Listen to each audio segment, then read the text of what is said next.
Okay. So what was I talking about? Puppies, right? Oh yeah. Pastor John actually last summer that just passed by. Before that happened, he was about to go to States to have a vacation there, and his wife Jenny asked me to keep their puppy Miracle. That's the name of the puppy because it was actually miracle for Pastor John to accept or say okay to have a puppy at home. Anyway, so Jenny was asking if we can keep the dog for summer. So I said no. And my daughter's like, no, Daddy, just for just one summer. So I said, no way.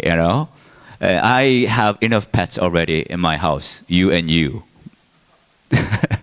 and then Jenny said, like, how about just for a week? So I said, no. No way. Then my girl's like, no, Daddy, just for 1 week. I'm like, no. And then Jenny says, just 4 days. And then I said, no. But, she's a senior pastor's wife. So I couldn't say no 3 times in a row. So I had a miracle for 4 days, and it was miraculously awful. There were some moments I really enjoyed like having it because like late night I came back home from church, and then all my family members, the people I called family, they were asleep. They didn't even react to my arrival home. They were like sleeping, didn't even move. But this little thing, Miracle, came all the way to the door and said something to me. It was like, "Bark, bark, bark," and definitely meant something to me. But I didn't really get it. But I really liked it because none of my family even move their body a little bit for my being there, but this thing reacted. Anyway, that's that. Video is that. I like to just put more emphasis on the announcement, just few things Larry shared earlier. Michael Carr, anybody here was there at the Baptist for the concert? 1, 2. It was really good. And you know what? I know people over here, you don't even know who Michael Carr is, right? You know what credit card is. But Michael Carr, you have no idea, right? I had a conversation with them yesterday, having dinner together. He said his first album came out amazingly in LP. You know what LPs are? Big black thing. Those dinosaurs kind of used, right?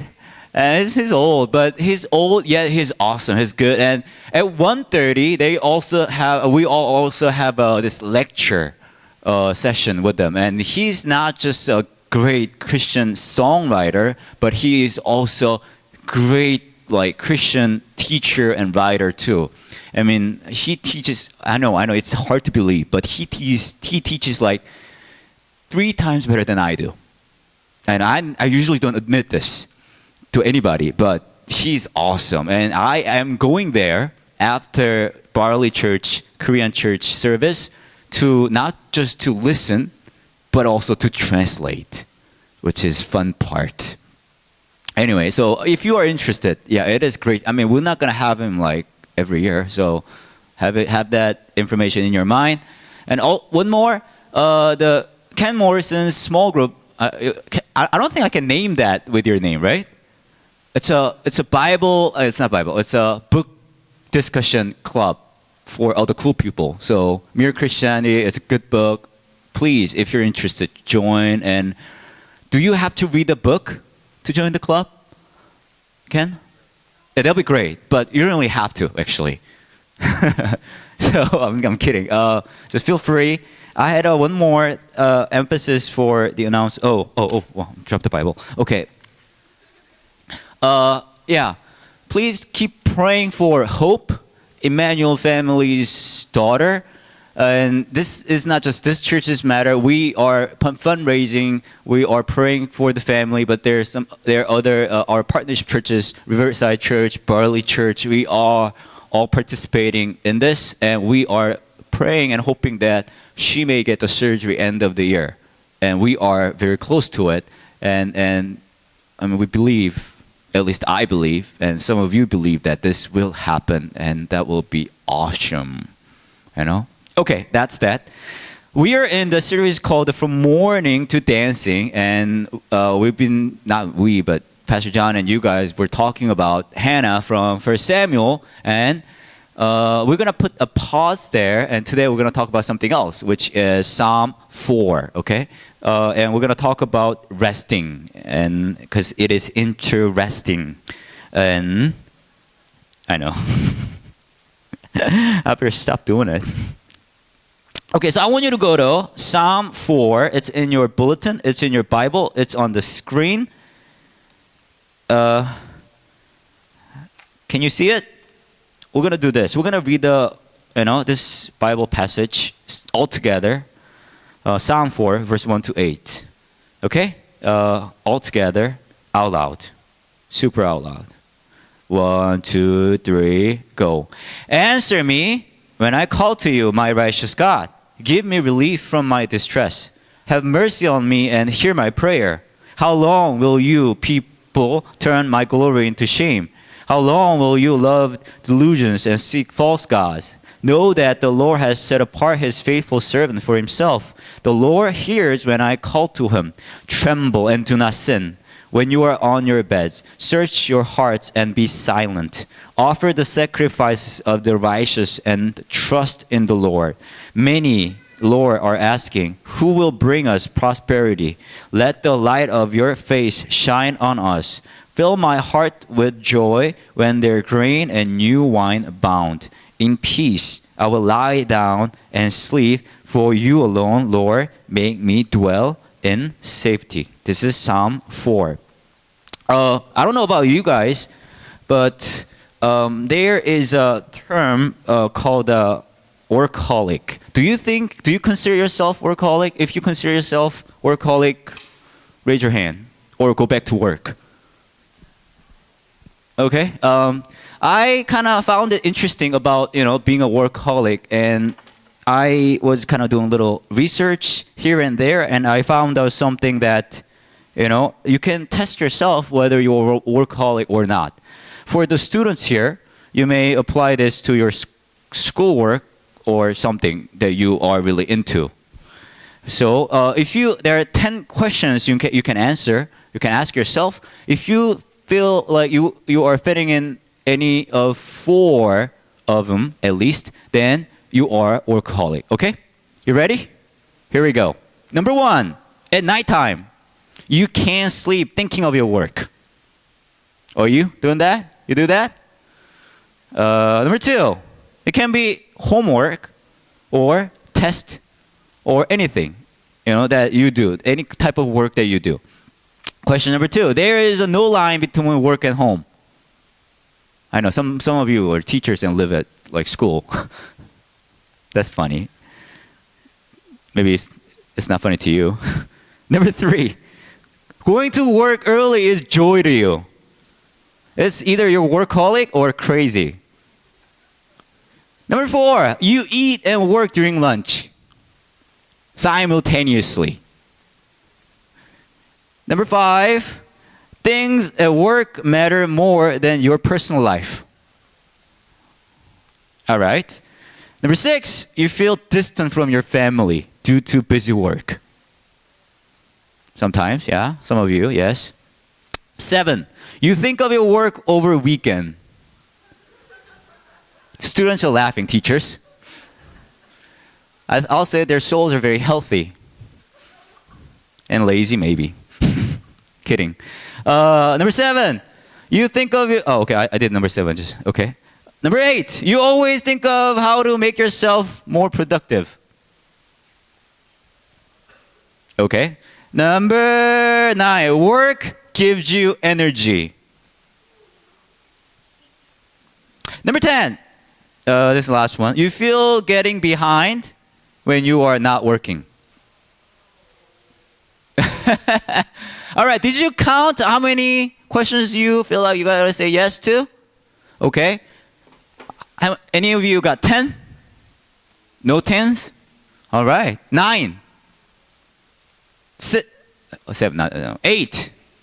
8. Oh, we got 2 there. Poor souls. 7. 7. We got 1, yeah. A lot there. 6. 5. Okay. 4. Okay, so more than 4, you are kind of workaholic. 3. Okay. 2. Okay. 1. 2 and 1, you're kind of lazy. Kidding. Yeah, don't take it personally, because it is personal. 0. Okay, we got 1-0 person, and I'm so proud of you. All right. It's not just you guys. I am kind of workaholic too, and like some of the things here, I am like that person. Like I think of like there's something definitely fits with my life. That was this. You think of your work over weekend. That's just me. Okay, you didn't get it. Okay. Anyway, but I consider myself some sort of workaholic too, because I think of like all the time, like how can I be a better pastor? And I pray all the time. I study my Bible all the time. And you all look like I don't trust you. What are you saying here? But the thing is, I thought about like this, what is a workaholic, what it really, means to me lately, because I've been leading a Bible study. It was about from book of Exodus, all the way to the Deuteronomy. And interestingly enough, I found a lot of areas from Bible talking about resting. And that was, again, very interesting, And if you look at Exodus, do we have Exodus verse here? Exodus? Yeah, there are a lot of different like Bible parts of Bible talk about resting, but I found this one kind of most, should I say, kind of interesting.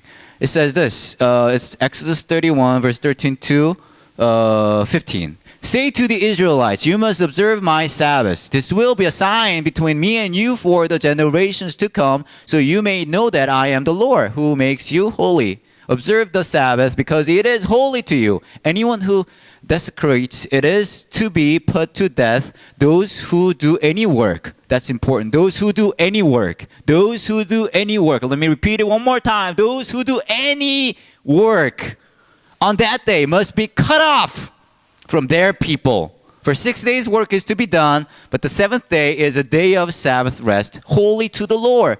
Whoever does any work on the Sabbath, one more time. Whoever does any work on the Sabbath day is to be put to death. Yeah, I know. It is strong, and I am about to be put to death.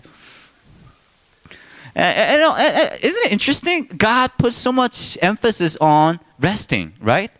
Sabbath is resting. And he's basically saying if you don't take any rest on that given day, on that certain day, you're going to die.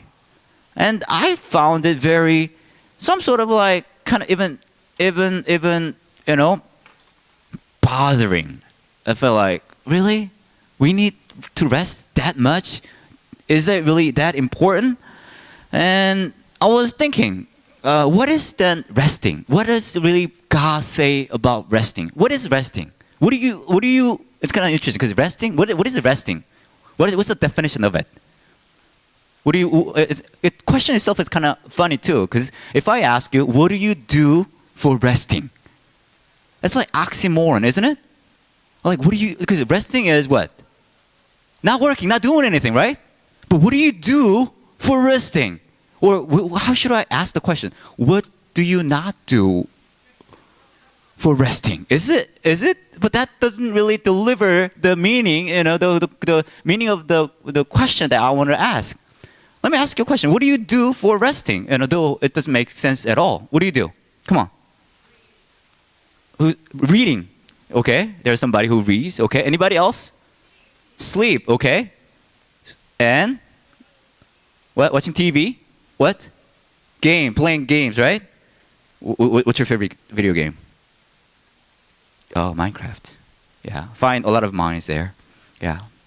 Anyway, oh yeah. So I was like thinking, what is resting? You know, because reading is good, sleeping is kind of resting, playing games, video games is resting, but you know, are those really types of resting God is saying? Because when God says resting, it's like you're not supposed to do anything, right? About a month ago, I found a very interesting poster or advertisement. Before I show you the thing, have you ever found yourself doing this? Like you are staring at something, but you're not really staring at it. You see what I'm saying? Your mind goes a little empty, and your eyes like you don't know what your eyes are like. It goes like this. And like you are staring at somewhere, right?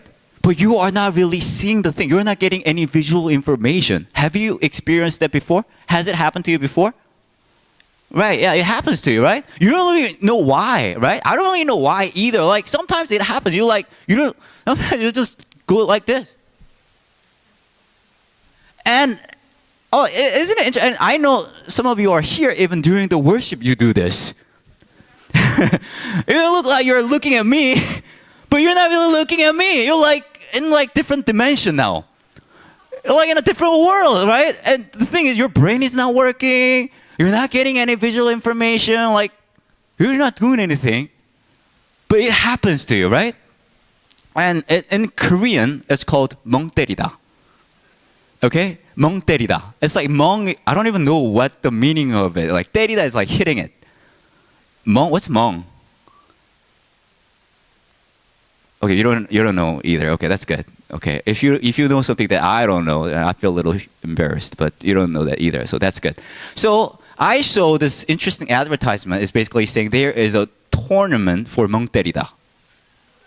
It looks like this. This is a poster. It's all in Korean. It actually says 멍 때리기 대회, which means tournament for staring at nothing with empty mind. Okay? And in the City Hall, Seoul City Hall, there is a big square, grassy square, and they're going to have their tournament. It's October 27th, starting noon. So if you're interested, you can go and participate in the tournament. Okay?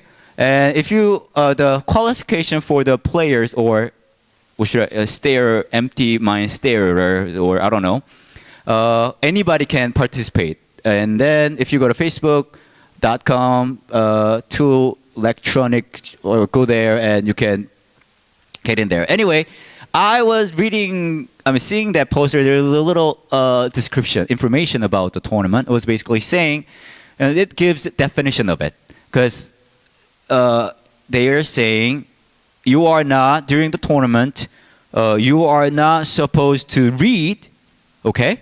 You are not supposed to sleep, because it's not definition of 멍 때리다, okay? You are not supposed to calling somebody. You're not supposed to use your cell phone. You're not supposed to play any game. You're not supposed to listen to any music. All you can do is you can stretch your legs like this, or your back head. It's okay. This is okay, but all other stuffs are not allowed. You can also pick on your nose. That's also okay, but all other stuffs are not allowed. But I was thinking, I thought, as I was reading the article and see the advertisement, I was like, maybe that's the type of resting God is talking about. You know, staring at somewhere with empty mind. True, genuine resting. Biblical resting. And, you know, if I ask you a question like, do you want to either rest or work? What would you answer? What would be your answer for that question? Work or resting? What? Rest? Obvious, right? The thing is, though Bible keeps talking about you gotta take a rest, the reason for us, the hard for why the reason why it is hard for us to take a rest is obviously it's the environment. It's not us. It is usually the circumstance. Because I mean, over and over again, you're gonna face just all these things you have to do, homework, tests, and work. There are a lot of things like when you're little, when you're born. It's not that you just sit there and do nothing. What do you have to do? You have to learn how to what? Walk. You have to learn how to stand. I know all of you remember those years, right?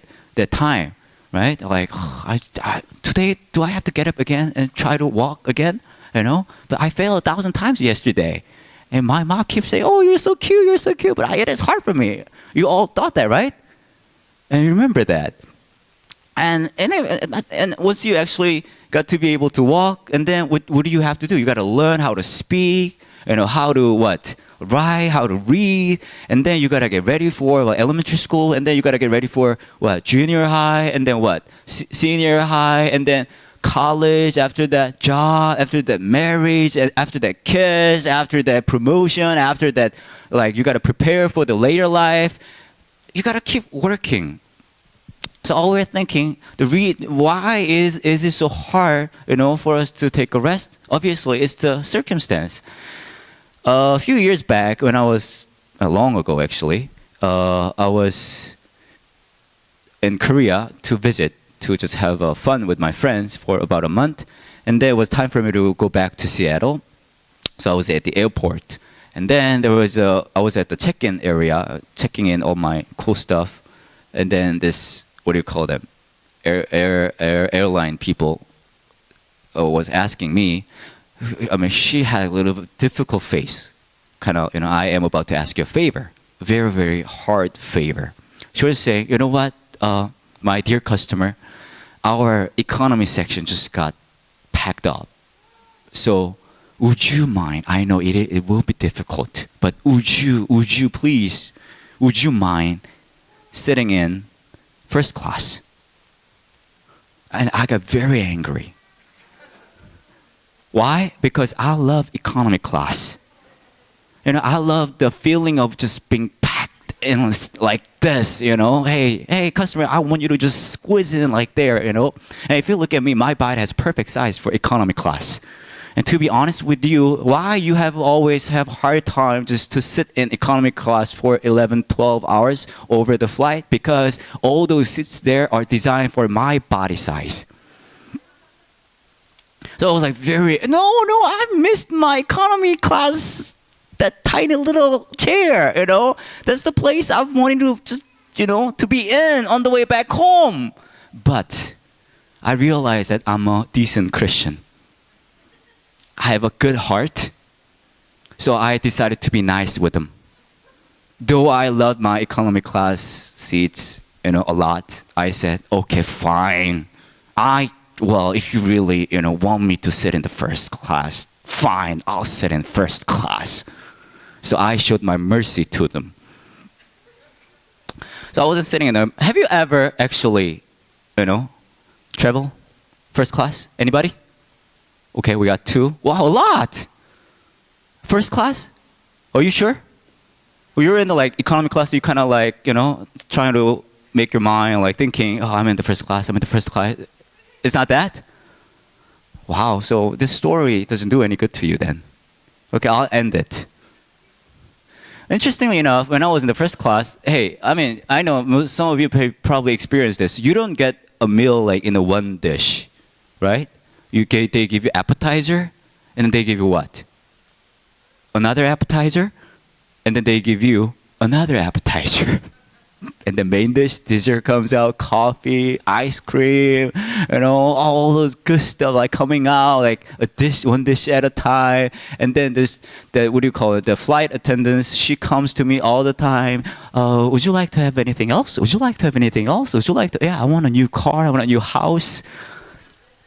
When you are in the economy class, those ladies come to you once 3 hours, right? And then they fade away into that behind the curtain world, right? And that's what happened at behind the curtain world. They're like staying, dwell there with those first class customers. And oh, would you like to have anything else? That's what they do all the time. When I used to travel from Seattle to Korea, and like a lot. And when I was in economy class sitting, it took me around 17 hours, sometimes 24 hours. But when I was in the first class, it took me 30 minutes. You know what I'm saying, right? It actually takes 11 hours, but that's how I felt because everything was so comfortable. When we're saying, resting is so hard because our setting, it's difficult. I cannot really take a rest because the given circumstance I am in, I cannot take any rest. We're saying once something happens to my circumstance, I can take a rest. But let me be honest with you, it won't happen to you. You know why? It's not really about the setting. It's not really about the circumstance. Sometimes this kind of a restable circumstance will happen to you, but yet you cannot really take a rest. You've experienced some nights it is okay, totally okay for you to take a full rest, but you still cannot take any rest. Why? Because your heart is not at peace, right? You experienced that before. Though you are in your best state, though you're like sitting somewhere trying to just have the best rest you can have, still there is something going on in your heart. There's some worries, concerns in your heart, so you cannot really take any rest. So rest actually is about your heart. That's why Bible is saying another name for resting is shalom. That's what Bible is saying all the time.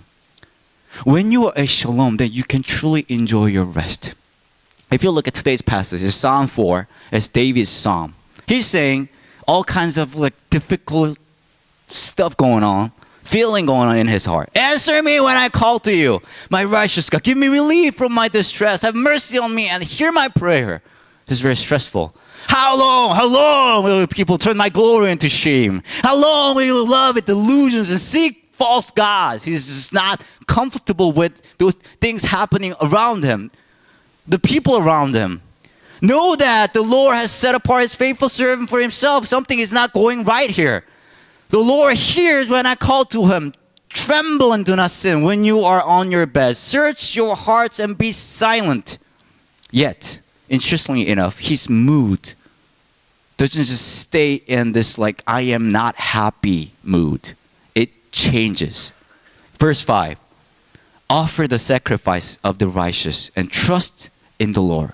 Trust in the Lord. Fill my heart with joy when their grain and new wine abound. In peace I will lie down and sleep. For you alone, Lord, make me dwell in safety. Peace here, verse 8, actually is translated from which word in Hebrew, you think? Shalom. I can tell you this. Resting is hard. Interestingly enough, we always want to rest. But resting itself is hard because you're in a busy world. You got to do a lot of things. And your mind, your heart is captured by so many things in your life. Yet, amazingly enough, when God talks about resting, it is actually about shalom. And shalom only comes to us when this is the important word of the day, when we trust God. Resting itself actually means every moment, God is asking us, do you trust me? Do you really trust me? Do you trust me? He's asking the question right now, do you trust me? And now, do you trust me? And now, do you trust me? Every moment. Amazingly enough, if your answer to this question is definitely yes, then though you are sometimes in the horribly unrestable situations, you can still enjoy amazing rest in that setting. When is this possible? Simple. When you realize he is so trustworthy, then this is possible. When, amazingly enough, I am married and I got 2 kids, older one 9 years old, younger one 7, Korean age. And when we had our first one, I was in States, in Chicago area with my wife. And I was really nervous when we found out that my wife was pregnant, because I never got somebody pregnant before, was the first woman I ever went through the process. And I'm not gonna go any detail with that because we have some minors here. If you want to hear more about it after the service, students. Anyway, I was really nervous. Like when she showed this little thing, it says positive. I was like, wow, really? And then we went to this doctor's office. We're in the sitting in the waiting area. Like we're nervous. My wife was there, and when she was first time she got ever pregnant again, and again, first time here too. Like we're very nervous. We didn't know what to do. Like. And then we got into doctor's office. She was saying, "Oh, I thought you were like two high school students, together is something that, that because we look so young, and I look so young even now. It was like 10 years ago, and I look like a elementary school kid, Anyway, throughout the process, I was really nervous. We didn't know what to do. I know like many of you experienced it before, and then we got the baby thing out of her body. And then during the time when we were in the hospital was fine because there are actually room for the baby things. So when we're not comfortable with having it, then nurse come and take it away from us and keep it in that room. And then I feel like, yeah, free. But the day has come that we have to leave the hospital. And I didn't want to leave. I wanted to live there forever with all those kind nurses. But we had to leave, and then the nurse handed over my little thing into my hand. It was in my hand, my arms. I didn't know what to do with that thing. I'm like, what should I do with this? What should I do? Amazingly enough, if you think about it, I kind of imagine, who is the person who can enjoy the rest most? You know what kind of person comes into my mind? Babies. They're like master at resting. Isn't it true? You feel like, I know some of the mothers, they were like, no, they never rest. But the thing is, this is the interesting part of this resting masters. You know why? Because they rest whenever they want to rest. That's the best part. So babies, they are so good at resting. I found it very interesting. You know why? Because like, I never rested like this before. But they rest amazingly. So I was like thinking, how can they do this? How can they be so amazingly master over resting? One simple, amazing reason. That's this. Because they unconditionally trust their parents. That's the reason. Even the baby that I got, though I am the awful father, she trusted me unconditionally. Let me tell you this. When can we take a full rest? When can I get a day off from work? Let me tell you, it doesn't really matter. Even on your day off, you'll be miserably not resting. But only when you unconditionally trust in the Lord, then you can find that rest. You can find that amazing joy of resting. How can you believe that? Simple. On the way from the hospital to home, for like 15 minutes, you know how I actually drove? I never driven like this before.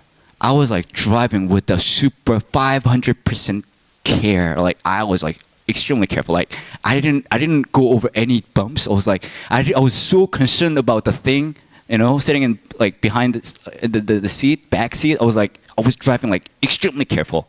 And my wife, she yelled at me every 30 seconds. No, honey, you're going too fast. No, now you're going too slow. One thing I found about myself is, once I became a father, I realized that you shouldn't trust your father. And I still believe that.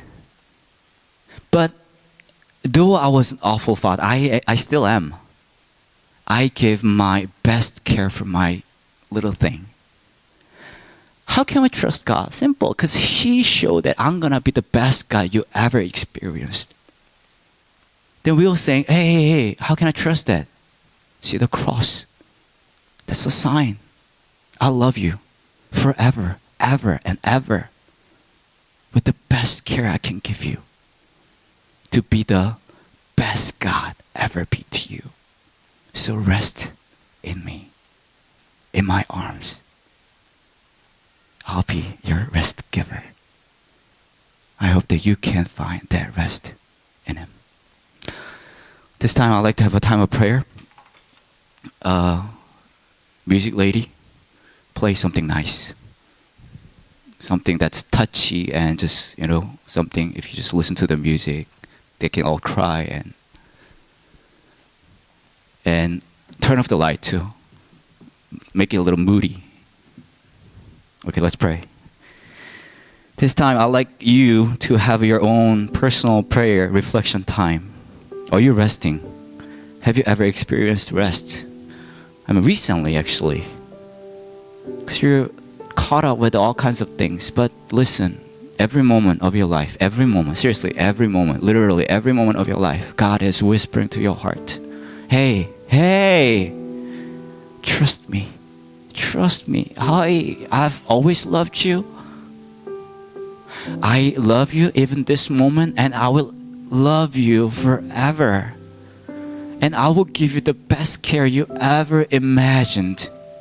I'll be the best guy you ever imagined.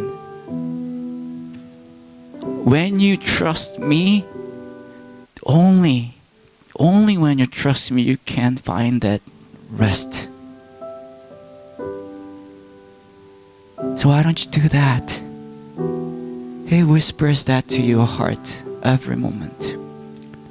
At this moment, I want you to hear that whispering, and I want you to say this prayer.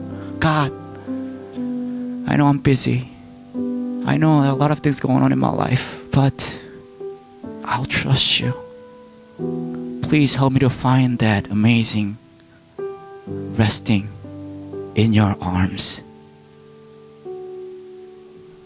Let's pray.